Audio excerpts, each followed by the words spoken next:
8 years ago, I had my braces removed and was given a retainer to wear every night. However, due to a lack of viable hygiene care solutions, I stopped wearing my retainer less than 1 month after I received it. And I know I'm not the only one in this room who had this problem. My name is Mark, and this is Yelda and Quinn, and we are Retsonic, revolutionizing the way you clean your retainer. 87% of the people we've interviewed said that they use a toothbrush to clean the retainer. However, this causes abrasions, which attracts bacteria and increases the risk of damage to your retainer. 14 out of the 15 people we've interviewed said that there is no current solution in the market that addresses their key issues such as bacteria, calcium buildup, and staining. In the past 2 decades, the number of people who've received orthodontic treatment has doubled, but yet there's still no viable solution to clean your retainer until now. Introducing Retsonic, a retainer case that uses ultrasonic technology to clean your retainer. This is to help people like Broden.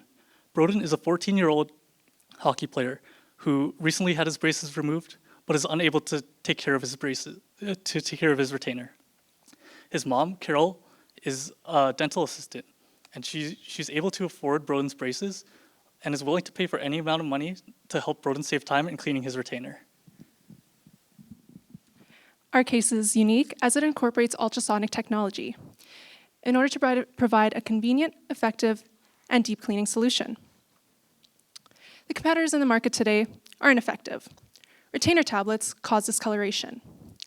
Toothbrush cleaning attracts bacteria, and the UV case cleaner only targets bacteria, but it doesn't take staining or calcium buildup into consideration. We have talked to 3 different dentists and orthodontists who are all very enthusiastic about our product, as they believe that their patients do not know how to properly clean a retainer. Dr. Moss specifically is very enthusiastic about our product, as he brings his own retainer to the office every single day in order to clean it using ultrasonic technology. We have 3 competitive advantages that make us proprietary. First of all, we have Retsonic, one of the largest ultrasonic distributors in Canada. They had a very positive response to our idea and also said that they would be open to a potential manufacturing partnership later on down the road. We also spoke with a legal advisor who told us that it would be possible to get a utility patent. Lastly, all the orthodontists and dentists who we spoke to were willing to distribute and endorse our product contingent on safety and quality testing. We will be using a product business-to-consumer consignment model with dentists and orthodontists as our intermediaries. Currently, there are a lot of practices that distribute third-party products, and we believe that our consignment model will be a little bit more appealing because it requires no upfront investment. We're looking to distribute through practices in particular because 93% of our early adopters said that they would be much more willing to purchase our product if it was through a professional such as an orthodontist. Our revenue model is a one-time purchase asset sale. So we're looking to price the Retsonic at around $54.99, which matches the price that our early adopters are willing to pay. From this, $35 will be covering production costs, which according to Retsonic is roughly the competitive production cost for home ultrasonic cleaners. 15% will be going towards our consignment fee, leaving the rest for our gross profit to cover our monthly costs. Our key next steps will be developing a functional prototype, as well as conducting safety and quality testing. We'll then be looking into securing manufacturing and distribution partnerships. We are seeking $50,000 to cover our startup costs and to help us revolutionize the retainer cleaning industry. Thank you.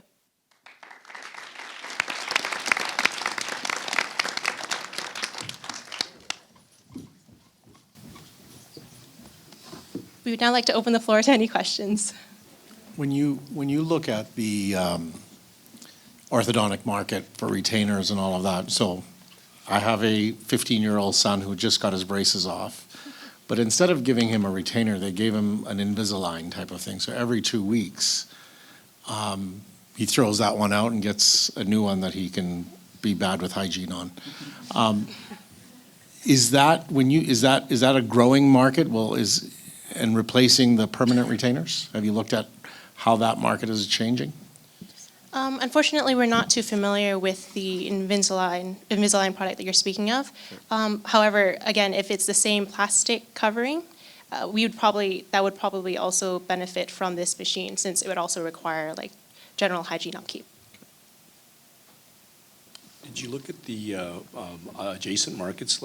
Again, this one seems like really obvious, but like people with bridges and dental work, because they're very similar.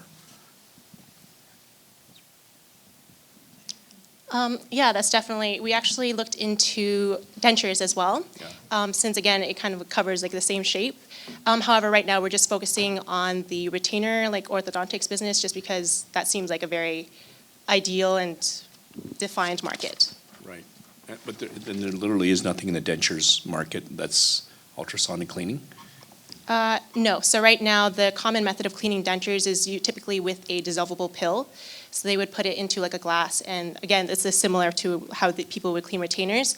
And that's just kind of a hassle, and it's like time consuming as well. So that's definitely something that we would look into.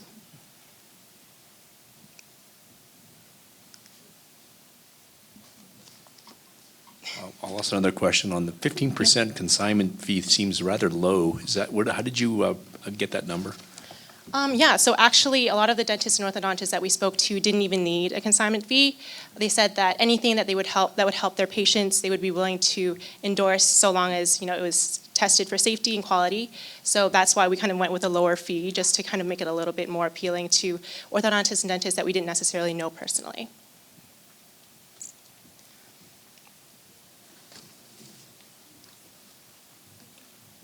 Sorry, what was your total addressable market for Canada?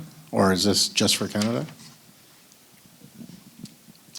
We definitely have an option to expand in the future to outside of Canada, but I think right now we were just looking specifically at Canada just to start off. And how big was the market?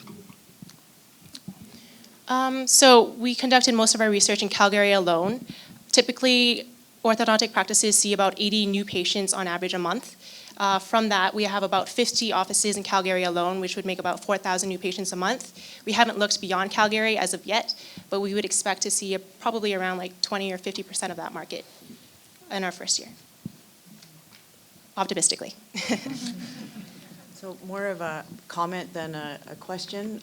In terms of adjacent market, have you really looked at sleep appliances, and especially in patients that are having difficulties with TMJ, as opposed to people that are using braces or other kinds of orthotics?